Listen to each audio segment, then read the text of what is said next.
Tengan todos muy buenas noches, licenciado Walter Amaya, compañeros y público en general. Nosotros somos estudiantes de la materia Tendencia e Innovación en la Contaduría Pública.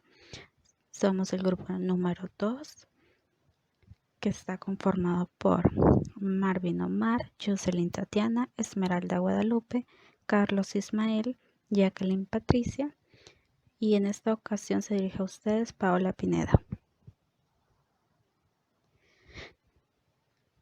El tema que se expondrá es implicancias contables de los efectos del COVID-19 en los estados financieros. La Organización Mundial de la Salud no declaró un estado de emergencia de salud pública de alcance internacional, sino que simplemente alertó a China y a los demás miembros de la Organización Mundial de la Salud sobre la situación y las medidas que debían adoptarse. La Organización Mundial de la Salud confirmó la transmisión del virus de persona a persona el 23 de enero del 2020, pero fue hasta el 30 de enero del 2020 que se declaró estado de emergencia de salud pública. Las repercusiones contables relacionadas con el coronavirus varían en función de los hechos y circunstancias específicos de cada entidad.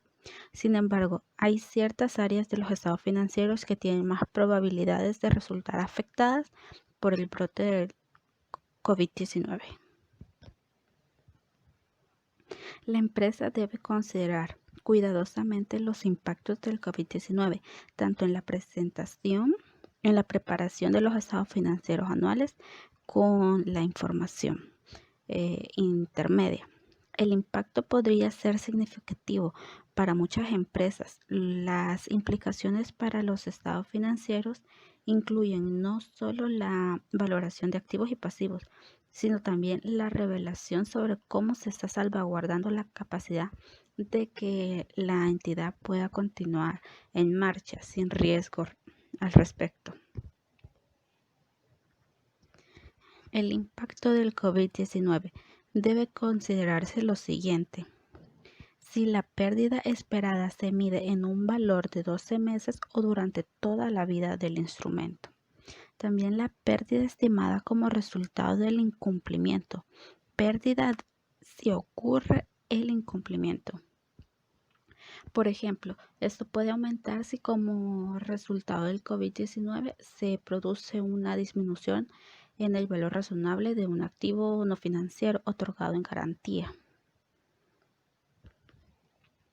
Si el riesgo de crédito, es decir, riesgo de impago, ha aumentado significativamente desde el reconocimiento inicial, la pérdida esperada se mide considerando toda la vida del instrumento en lugar de un periodo de 12 meses.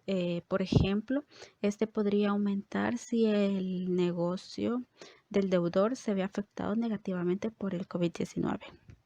Y el importe en riesgo si el deudor no paga, es decir, la exposición del impago. Por ejemplo, los deudores afectados por COVID-19 podrían recurrir a líneas de crédito existentes no dispuestas o dejar de realizar pagos o demorarse en el pago, resultando en un importe mayor de riesgo. Las entidades cuyo cierre del ejercicio sean a partir de enero de 2020 deberán tener en cuenta en sus estados financieros las consecuencias de esta pandemia, ya que a dicha fecha ya se disponía de información que debía tenerse en cuenta para el cierre.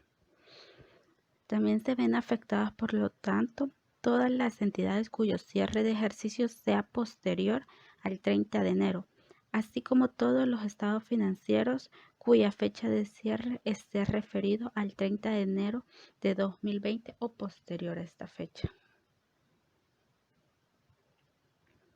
Las consecuencias económicas e incertidumbres.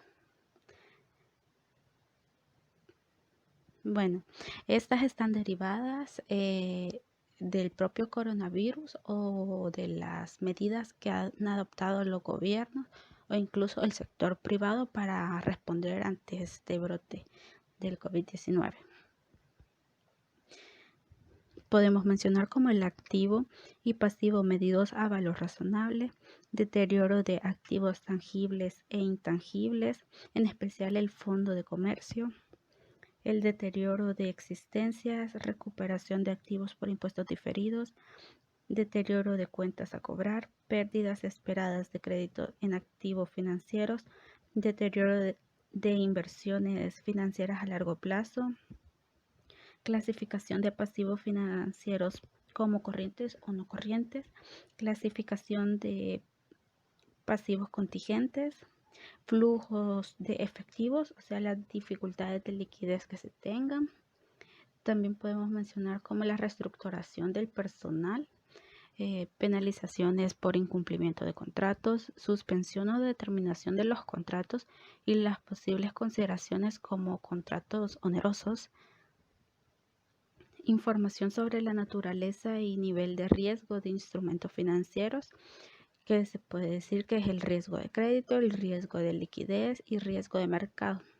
Que en este riesgo de mercado podemos decir que de tipo de cambio, tipo de interés y otros riesgos de precios. El deterioro bajo la NIC 36 del valor de los activos. Muchas empresas tendrán que considerar el potencial deterioro de sus activos no financieros, un cese temporal de las operaciones o una disminución inmediata de la demanda o de los precios de la y la rentabilidad son claramente hechos que pueden indicar un deterioro. También la reducción de la actividad económica y de los menores ingresos es probable que afecten a prácticamente cualquier entidad y también puedan representar un indicador de deterioro.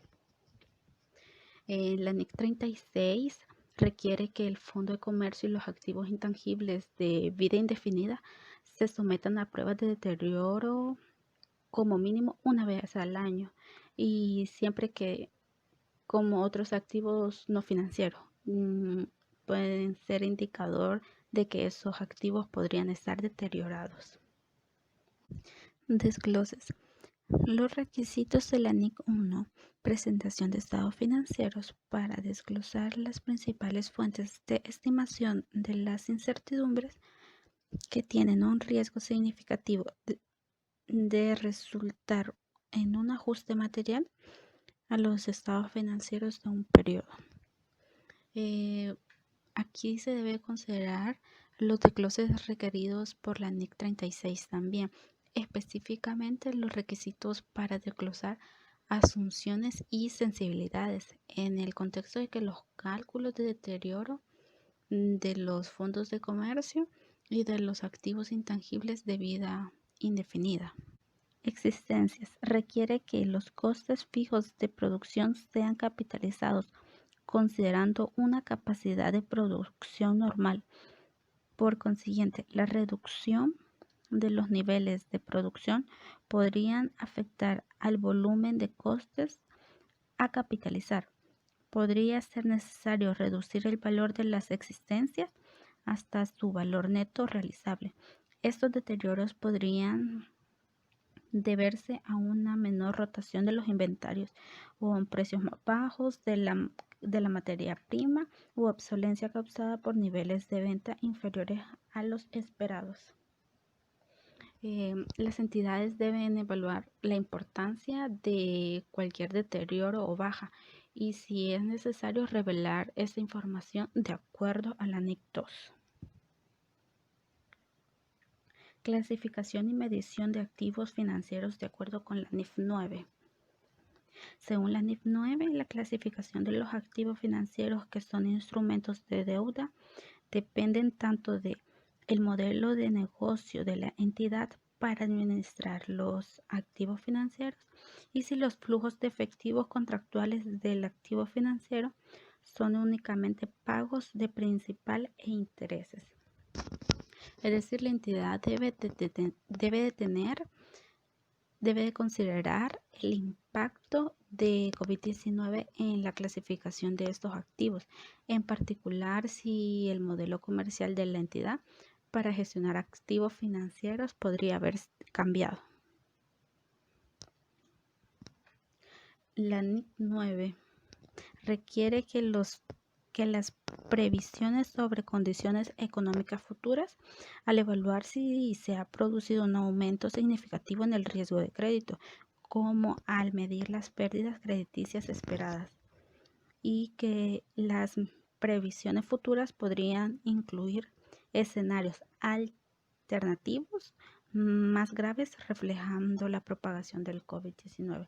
Esto podría lograrse agregando o modificando uno de estos escenarios que ya existen.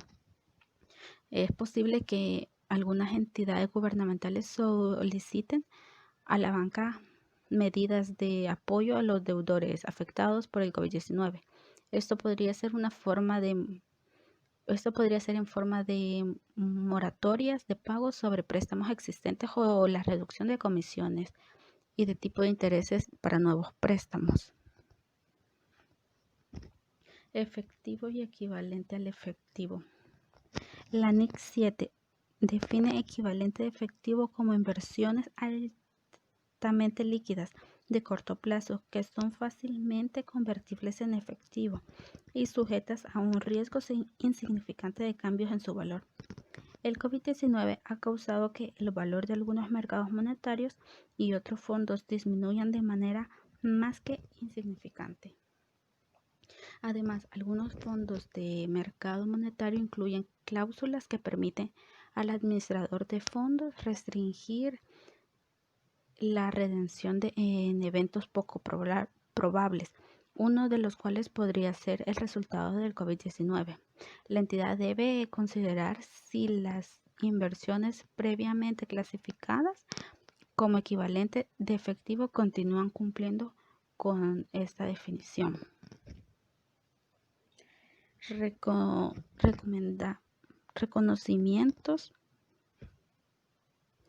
Reconocimiento de ingresos.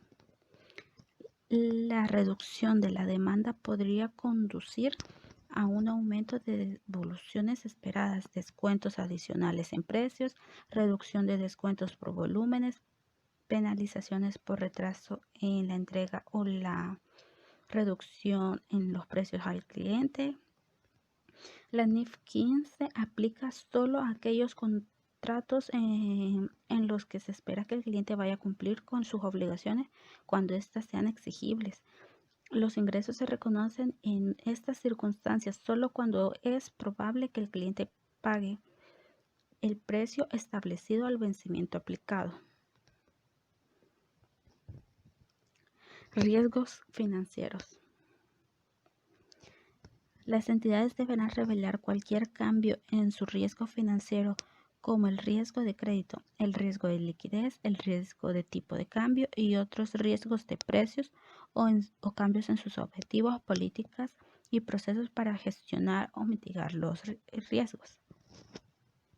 En particular, podría ser necesario revelaciones adicionales sobre el riesgo de liquidez cuando el virus haya afectado a los niveles normales de entrada de flujo de efectivo o a su capacidad para acceder al efectivo de otras maneras, como por ejemplo a través de operaciones de factoring, de cuentas por cobrar o mediante acuerdos de financiación de proveedores.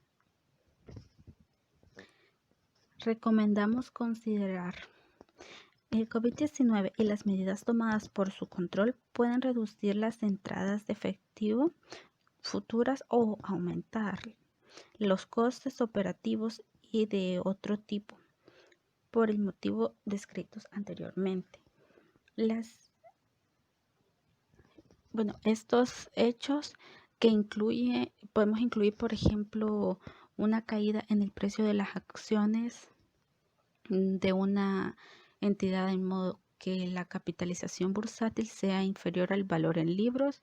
Esto es un indicador de deterioro, ya que requiere que los fondos de comercio y los activos intangibles de vida útil indefinida se sometan a pruebas de deterioro en momentos distintos del ciclo habitual o que estos activos se necesiten ser analizados. Las hipótesis y las previsiones de flujos de caja utilizados para evaluar el deterioro deben actualizarse para reflejar el impacto potencial del COVID-19.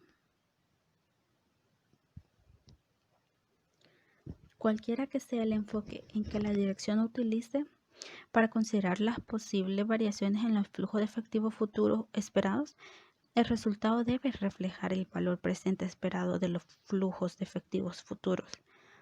Cuando el método de estimación del valor recuperable se basa en el valor razonable, la hipótesis a utilizar debe ser la de un participante de mercado. Bueno, en hechos posteriores, la situación global es muy cambiante y está evolucionando de forma muy rápida. Debería considerarse los requisitos de la NIC 10, hechos posteriores a la fecha del balance y en particular si los últimos acontecimientos proporcionan más información acerca de las circunstancias que existían a la fecha del cierre. Bueno, los hechos que proporcionen nos brindarán más información sobre la propagación del virus y de los costos que se han relacionado que podrían convertirse en hechos ajustables. Un ejemplo de estos hechos podría ser con el anuncio o la aprobación de nuevas medidas para contener el virus o las decisiones adoptadas por la dirección que probablemente estas serían no ajustables. La empresa debe tomar en cuenta las consecuencias e implicaciones que ha ocasionado el COVID-19 para poder realizar y presentar sus estados financieros al cierre contable. Muchas gracias.